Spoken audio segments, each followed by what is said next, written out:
డబ్బు, అనారోగ్యం, ఉద్యోగం, వ్యాపారం, అప్పులతో బాధపడుతున్నారా? మీకోసమే లాంచ్ యువర్ ఫ్యూచర్ ప్రోగ్రామ్.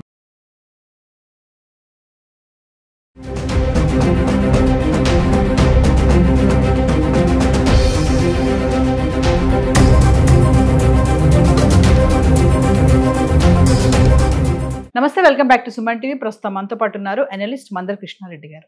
నమస్తే సార్. నమస్తే అమ్మ. సార్, నేపాల్లో చూసుకుంటే మరి మారణ కాండే అనుకోవాలి. మామూలుగా ఎవరో ఒకరు అక్కడ మన భారతీయులు వెళ్ళిన వాళ్ళు ఉంటారు, స్థిరపడిన వాళ్ళు ఉంటారు, ఏదో ఒక రీత్యా ఉద్యోగం కోసమో దేనికోసం వెళ్ళిన వాళ్ళు. అంటే మాకు తెలిసినటువంటి రిలేటివ్స్ కూడా నేపాల్లో ఉన్నారు. నేను వాళ్ళతో ఫోన్లో మాట్లాడాను ఉదయం. మాట్లాడినప్పుడు వాళ్ళు చెప్పింది ఏంటంటే చాలా భయంకరంగా ఉంది ఇక్కడ. అసలు బయటకు వస్తే యువత ఎలా అయితే ఉన్నారో వాళ్ళు చాలా రెబల్స్గా ఉన్నారు, చంపేస్తున్నారు, దేనికి కూడా వెనకాటలేదు. వాళ్ళు బయటకు వచ్చే పరిస్థితి లేదు అని కూడా చెప్తున్నారు. కనీసం ఒక వాయిస్ ఇస్తారని అడిగితే కూడా వాయిస్ కూడా మేము ఇవ్వలేము, చాలా భయంగా ఉంది ఇక్కడ అని అంటున్నారు. అయితే మరి ఇప్పుడు అక్కడ ఉన్నటువంటి ప్రభావం మన భారతీయుల పైన ఎలా ఉంటుందంటారు? అసలు ఆ ఇంపాక్ట్ ఎలా ఉంటుందంటారు? అంటే ఇక్కడ రెండు విషయాలు. నేపాల్లో ఉన్నటువంటి భారతీయుల పైన ప్రభావం ఏమిటి, భారతదేశం మీద నేపాల్ యొక్క విప్లవనో లేకపోతే నేపాల్లో జరిగినటువంటి హింసాకాండనో వీటన్నిటి వల్ల ఫలితం భారతీయుల మీద ఎలా ఉంటుంది, భారతదేశం మీద ఎలా ఉంటుంది అనేది వేరు విషయాలుగా మనం మాట్లాడుతున్నాం. నేపాల్లో ఉన్న భారతీయుల పరిస్థితి ఏమిటి?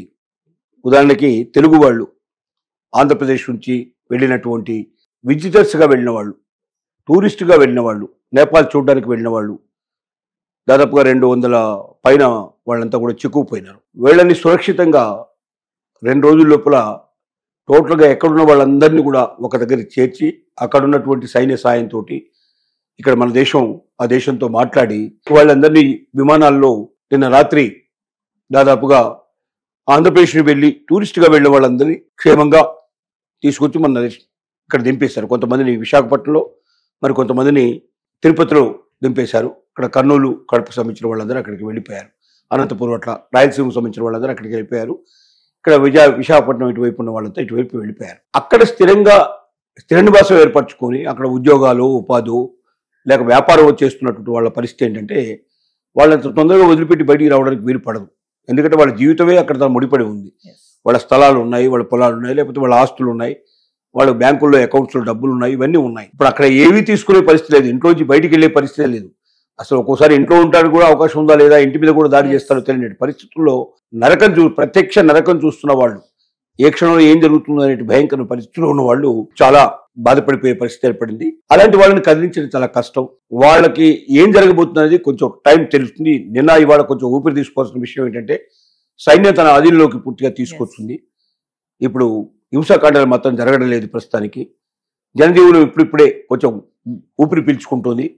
బహుశా ఇంకా 2-3 రోజుల కర్ఫ్యూ తర్వాత వాళ్ళని కూరగాయలకి వాటికి వీటికి కొంతవరకు కర్ఫ్యూ రిలాక్సేషన్ రోజు 2-3 గంటలు 4 గంటలు రిలాక్స్ చేసి కొంత టైం తీసుకొని మెల్లమెల్లగా సడలింపు చేసుకుంటూ ముందుకెడతారు. భారతదేశం మీద ఎలాంటి ప్రభావం పడుతుంది? భారతదేశంలో ఉన్న పరిస్థితులు కూడా నేపాల్లో ఉన్న పరిస్థితులకు దగ్గరగా ఉన్నాయని చెప్పడానికి ఏమాత్రం మనం సందేహించాల్సిన అవసరం లేదు. నేపాల్లో జరిగింది ఏమిటి? నేపాల్లో రాజకీయ నాయకులు పూర్తిగా లంచాలకు అలవాటు పడిపోయి దేశ సంపదను కొల్లగొట్టి కోటాను కోట్లు కూడబెట్టుకొని, ఆస్తులు కూడబెట్టుకొని, డబ్బు కూడబెట్టుకొని, బంగారాన్ని కూడబెట్టుకొని తమ తరతరాలకు సరిపోయేటువంటి దాన్ని సంపాదించుకోవడానికి ప్రయత్నం చేశారు. యువతను నెగ్లెక్ట్ చేశారు. ఉద్యోగ ఉపాధి అవకాశాలు లేని పరిస్థితి క్రియేట్ చేశారు. 20-25% యువకులకు ఉద్యోగాలు లేవు. రోడ్ల మీద పడే పరిస్థితి ఏర్పడింది సిచ్యువేషను. సో ప్రజలకు ఒక కంటగింపుగా తయారై ప్రజలకు కావాల్సిన సౌకర్యాలు చేయకపోవడం, ప్రజల నిత్యావసరాలు తీరలేకపోవడం, ప్రజలు బాధలకు పడుతున్నా కూడా అక్కడ ఉన్న రాజకీయ నాయకులు ఎవరైతే పరిపాలిస్తున్నారో వాళ్ళు ప్లస్ ఎవరైతే గవర్నమెంట్ ఎంప్లాయీస్ ఉన్నారో వాళ్ళు కూడా విపరీతంగా డబ్బు సంపాదించుకోవడం, లంచాలకు అలవాటు పడిపోవడం, ప్రజల్ని బానిసలుగా చూడడం, వాళ్ళు ఎంత వీలైతే అంతవరకు దోపిడీ చేయడానికి ప్రయత్నం చేయడం, ఇలాంటి ఒక సన్నివేశం మనకు నేపాల్లో కనబడింది. దాని పర్యవసానం ఏం జరిగింది? అక్కడ ఒక గొప్ప విప్లవం వచ్చింది. 25 ఏళ్ళు యావరేజ్గా ఉండేటువంటి వాళ్ళంతా ఏకమై ఎన్జీఏ అయినట్టు ఒక గ్రూప్గా తయారైపోయి ఇవాళ మారణ హోమాన్ని క్రియేట్ చేశారు. ప్రధానమంత్రులు ఇళ్లకు తగులు పెడితే వాళ్ళు పారిపోయారు. దుబాయ్కి పారిపోయి ఎక్కడో దాచుకునే ప్రయత్నం జరిగింది. మిగతా మంత్రులందరూ కూడా పారిపోయారు. పెద్ద పెద్ద పదవుల్లో ఉండేటువంటి వాళ్ళందరూ పారిపోయారు.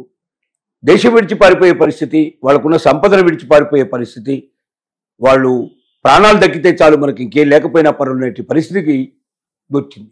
ఇదంతా ఎందుకు వచ్చింది?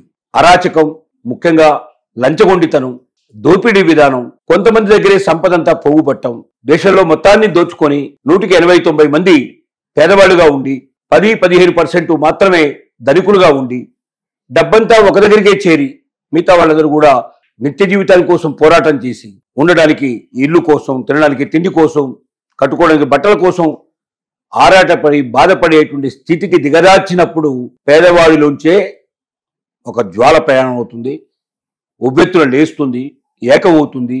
అందరూ ఏకమైన రోజున ఈ కట్టుకున్నటువంటి మెడలు పేక మెడలాగా ఎగిరిపోతాయి. ఇవాళ నేపాల్లో ఒక జైల్లోంచి ఉన్న వాళ్ళు జైలు కూడా నిప్పంటిస్తే 773 ఖైదీలు జైల్లోంచి పారిపోయారు. వాళ్ళందరూ ఇప్పుడు భారతదేశానికి వచ్చి ఇక్కడ ఉండడానికి ప్రయత్నం చేస్తున్నట్టుగా వార్త వస్తుంది. వాళ్ళని కట్టడి చేయడానికి మొత్తం మన బార్డర్లో ఉండేటువంటి ఫోర్స్ అంతా కూడా అలాంటి వాళ్ళని రానియకుండా చేద్దామనే ప్రయత్నం చేస్తూ ఉన్నారు. అంటే ఏం జరుగుతుంది ఇక్కడ? అక్కడ అప్పటిదాకా నిర్మించుకున్నటువంటి కోటగోడలు పేక మెడలాగా కూలిపోయినాయి. ఆస్తులు సంపాదించుకున్న ఆస్తులన్నీ కూడా మొత్తం టోటల్గా తగలబడిపోయే పరిస్థితి ఏర్పడింది. జీవించడమే చాలా కష్టమయ్యే పరిస్థితి ఏర్పడింది. అదే పరిస్థితులు ఇవాళ భారతదేశంలో కూడా ఉన్నాయని చెప్పడానికి మనం ఏమాత్రం సంశయించాల్సిన అవసరం లేదు. ఇక్కడ పాలకులు అనుకునే వాడు, రాజకీయ నాయకులుగా ఎవరైతే మనల్ని పరిపాలించడానికి ఇటు రాష్ట్రాల్లో కానీ ఇటు కేంద్రంలో కానీ తయారవుతున్నారో వాళ్ళలో అత్యధికులు డబ్బు సంపాదన, ఆస్తుల సంపాదన, వాళ్ళు ఇంకా 10 తరాలు 25 తరాలు అయినా సరే వాళ్ళ తరాల కోసం ఇప్పుడే నిల్వ చేసే పరిస్థితులు, పేదవాళ్ళను నిరుపేదలుగానే ఉంచే పరిస్థితి, డబ్బున్న వాళ్ళు మరింత డబ్బుండే వాళ్ళుగా తయారవడం, సేమ్ నేపాల్ పరిస్థితులు ఇంకా భారతదేశంలో కూడా ఉన్నాయి. కాబట్టి ఇప్పటి నుంచే జాగ్రత్త పడకపోతే ఈ పని చేస్తున్నట్టు పని ఆపేసి యువతకు ఉద్యోగాలు ఇప్పించేసి పేదవాళ్ళని నిరుపేదలుగా ఉంచకుండా వాళ్ళని కూడా ఒక స్థాయికి తీసుకొచ్చి సమాజంలో అందరూ ఒకే స్థాయిలో ఉండేట్టుగా ప్రయత్నం చేస్తే తప్ప ఇలాంటి ఉద్యమాలు రావుని మాత్రం హామీ ఇవ్వడానికి వీల్లేదు. ఏదో ఒక రోజున ఎన్జీఏ ఉద్యమం భారతదేశంలో కూడా ప్రారంభమై కార్చిచ్చులా వ్యాపించేసి ఎవరెవరైతే కోట గోడలు కట్టుకున్నారో ఆ కోట గోడల్ని కూల్చిపారేసి వాళ్ళను కూడా పరిగెత్తించి ప్రాణభయంతో పారిపోయే పరిస్థితులు తీసుకొచ్చే రోజులు దగ్గరలోనే ఉన్నాయని చెప్పడానికి కూడా మనం భయపడాల్సిన అవసరం లేదు. ఆ స్థితి రాకుండా ఉండాలంటే ప్రతి ఒక్క నాయకుడు, ప్రతి ఒక్క డబ్బున్నవారు, ప్రతి ఒక్కరు ఎవరైతే గవర్నమెంట్ ఉద్యోగాలు చేస్తున్నారో, వేరు స్థాయిలో ఉన్నారో వారందరూ కూడా లంచగొండులుగా మారకుండా ప్రజలకు నిజంగా నిజాయితీగా పనిచేస్తూ తమ జీవితాల్ని ముందుకు తీసుకెళ్ళగలిగితే సమాజంలో మళ్ళీ అలాంటి స్థితి రాకుండా మనం కాపాడబడతామని మాత్రం ఖచ్చితంగా చెప్పగలం. Thank you sir.